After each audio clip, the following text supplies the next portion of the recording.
Ok les amis, aujourd'hui c'est... Lundi, ce week-end. On a passé un week-end en famille, on est parti on n'a rien filmé du coup. On est parti dans les terres, ouais, c'est ça, on est allé dans ma famille, dans sa famille. Et on n'a rien filmé. Ouais, et on n'a rien filmé. Pourtant on avait pris l'appareil photo mais on s'est dit arrête c'est quoi non, c'est vrai qu'on a vraiment passé des moments juste en famille et puis... on retrouve un peu la famille vu que la famille est plus ou moins concentrée dans le département. Ouais. Et les départements limitrophes. Et les départements limitrophes, sauf ma maman qui est toujours dans les tropiques. Mais voilà, du coup, on a vu un petit peu tout le monde. Ouais, c'est agréable. Il ne reste plus que ma soeur qu'on n'a pas encore vue. Ah oui, c'est vrai. Mais qu'on revoit samedi. Qui habite pas loin non plus. Donc, vous avez compris, le choix de notre destination, c'est essentiellement pour ça. Oui. Et là, ce vlog s'ouvre avec un magnifique bellâtre étendant du linge. Il est magnifique. Ouais, un bel homme qui étend du linge.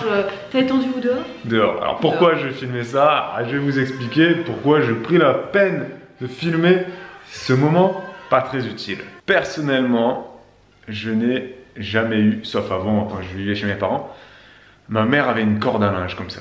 Une corde à linge on dit? Ouais, c'est ça, on dit une corde à linge. Toi t'avais ça toi aussi? Oui, mes parents ils avaient ça. Enfin, oui, moi aussi j'avais du coup. Mais c'est vrai que depuis qu'on est ensemble, on n'a jamais eu ça. Non. On a toujours étendu notre linge à l'intérieur. Et là, quand on a vu cette corde à linge, moi perso, je me suis dit c'est bien, mais en fait, elle est à vue des voisins. Oui. Parce que le terrain n'est pas très bien fait. Vous rendez pas compte parce qu'on ne vous filme pas la face avant de la maison. En fait, la face avant de la maison, si vous voulez, donne sur la rue et les gens dans la rue voient tout la cour avant de la maison. Et la corde à linge, elle est sur la face avant, elle n'est pas sur la face arrière. Ouais. Si elle était là, tranquille. On l'aurait fait sans problème. Bah là, on aurait mis notre linge toujours dehors. Tu vois, là, il n'y a personne. Personne. J'ai vraiment avec toi aussi, hein, on a tous les deux vraiment un problème avec la vue du linge des autres sur la corde à linge. J'ai horreur de voir J'ai pas envie qu'on voit les miens non plus. J'ai vraiment du mal avec ça. Les gens qui étendent leur linge et quand tu vois le linge des autres, de tes voisins et tout. Et là, du coup, je l'ai fait parce que c'est. Pourquoi hein. Ouais, je sais pas, on est spécial. On est spécial. Peut-être qu'on n'aime pas voir les culottes des voisins et qu'on n'a pas envie que les voisins voient nos culottes et du coup ça nous dérange de voir le linge. C'est même pas que dans son ensemble, non mais dans l'ensemble, du coup on associe tout ça, voilà. Mais là je l'ai fait parce que c'est des culottes. Parce que c'est des draps. Mais bizarrement, sur des étendoirs à linge, si je vois la cour des gens lointains et que je vois des étendoirs à linge et que je vois du linge dessus, ça me gêne moins. Ouais, mais si c'est lointain, non, mais c'est parce que là ça te donne sur la rue. Là, c'est-à-dire qu'il y a la corde à linge, 5 mètres après, vous êtes dans la rue et chez le voisin presque. Hein. Ouais. Du coup, là, le voisin il va ouvrir ses volets, il va voir. Mais c'est des draps, du coup, je me suis dit, bon, tu sais quoi, les draps, on va les mettre là. Comme ça va sécher plus vite. Et ça prend moins de place, du coup, sur l'étendoir. Mais c'était une nouvelle expérience pour moi de cette corde à linge. Voilà. C'est tout ce que j'avais à dire. L'histoire de la corde à linge. C'est incroyable, hein, mais vous avez le droit de réagir. Hein. Vous avez le droit de réagir sur le vis-à-vis, sur la corde à linge, sur le temps. Vous aurez compris que nous, le vis-à-vis, on a horreur de ça. Et autant vous dire que notre prochain achat immobilier, il y aura absolument zéro vis-à-vis. Il n'y aura même pas zéro, il y aura moins que zéro. Il y aura moins 100 en vis-à-vis. C'est ça. Tiens, ça.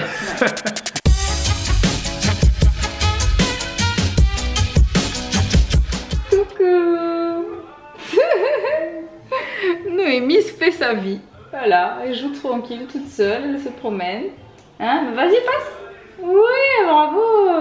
Elle a passé le seuil là. Et ouais, tu t'éclates. Et depuis quelques jours, elle arrête pas de faire. Et je voulais vous parler justement de son langage, parce que bon, Noémie ne dit toujours pas maman, hein, j'attends impatiemment. Mais elle fait des sons étranges. Il y a un son particulier qu'elle fait beaucoup et que je trouve ça bizarre parce qu'aucun de mes deux autres enfants n'avait fait ça à cet âge-là. C'est qu'elle dit pas vraiment ga ga ga, elle dit dada, tata, ata, ada, tous ces trucs-là qui commencent par ça. Mais elle dit voilà, c'est sa petite originalité. Noémie elle fait les cigales peut-être, je ne sais pas. Et elle fait beaucoup ça et puis maintenant, voilà, en se déplaçant, elle dit ça. Et on voulait vous parler de son sommeil, il y a quelques vlogs de ça, on vous parlait de ça. Il faudrait vraiment qu'on le fasse avec Babou. Je préfère attendre qu'il soit là pour qu'on en parle ensemble parce que je suis sûre qu'on n'a pas la même vision du truc. Mais franchement, c'est trop bien quoi. Noémie, si je peux parler juste de ses nuits... c'est trop bien, à 20h on la met au lit, 20h, 20h30, ça dépend du déroulé de nos soirées. Et on la pose, elle se tourne, elle dort. jusqu'à 8h30 voire 9h le lendemain matin. Et ça c'est depuis qu'on est ici. Le noir complet, ça l'aide énormément à dormir plus tard le matin. Et ça franchement c'est trop le pied quoi. Et puis pour les siestes, bon, en fait je vous en parle sans lui hein. Pour les siestes c'est super bien parce que dès qu'elle est un petit peu fatiguée, on la met dans son lit et elle dort. Voilà, il n'y a rien à faire. Elle se frotte les yeux, elle commence à... on sent qu'elle commence à être fatiguée, ben on la met au lit. Et en termes de régularité de sieste, elle fait toujours une sieste le matin. Elle n'a pas d'heure fixe, mais bon, dans la matinée, elle se réveille généralement juste au moment du repas, elle mange avec nous. Puis après, elle refait une sieste en début d'après-midi. Et si elle fait une grosse sieste, elle redormira ensuite que peut-être une petite demi-heure le soir avant la nuit.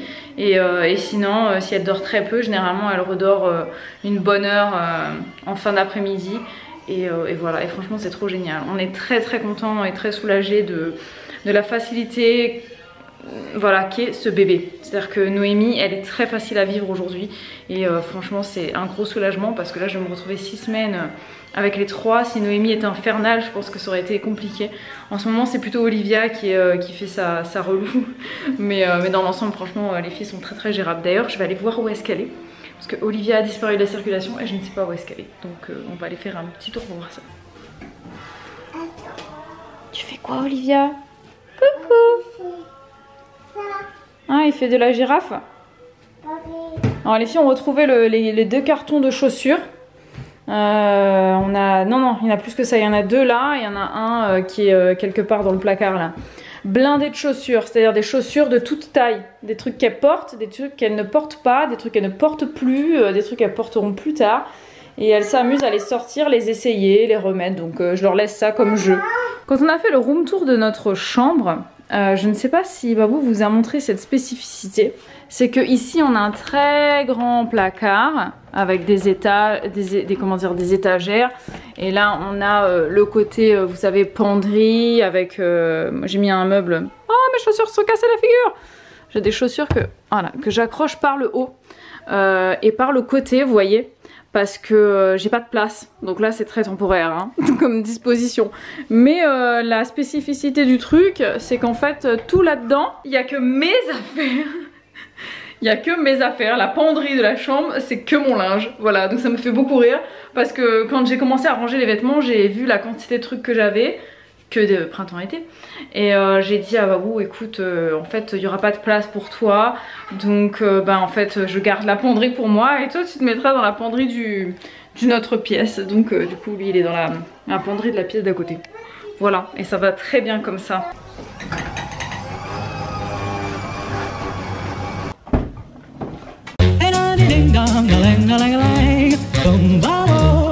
Je reviens des courses et j'ai commencé ma mission remplissage de la réserve.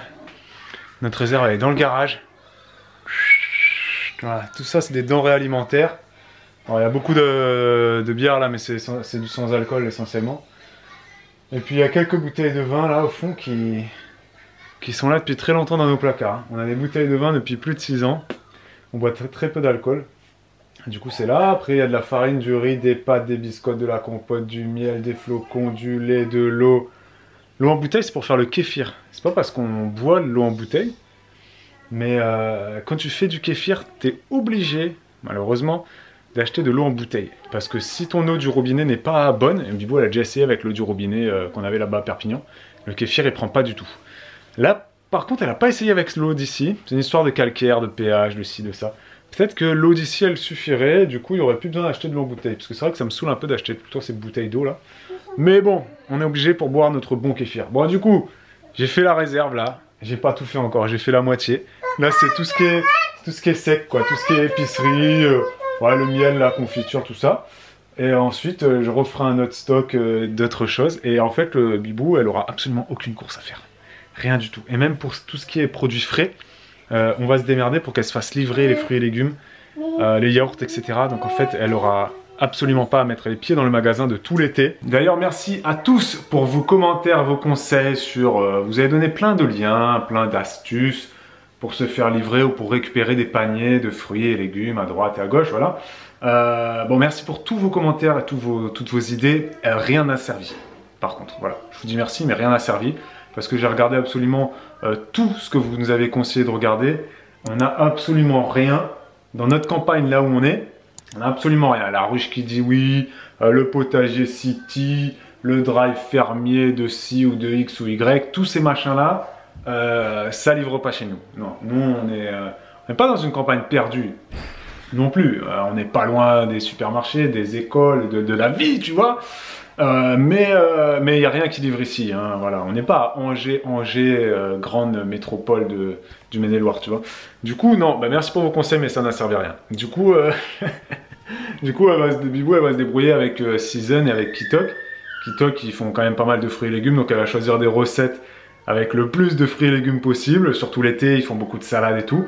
Donc en fait, elle va se faire le plein de fruits et légumes via Kitok. Après, elle va prendre aussi un petit peu de plat tout préparé Season, comme ça, elle ne sera pas embêtée le soir. Quand elle en aura marre des 3 enfants, etc., etc.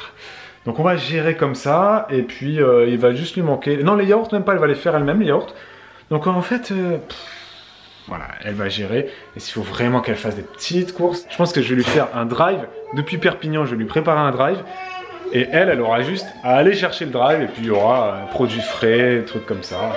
Ouais, voilà. Donc du coup, tu n'auras aucune course à faire. Ça va être très bien, ça va beaucoup m'aider. If I could take you up and boom, boom, boom, boom, boom, tell me I'm the only one that you know.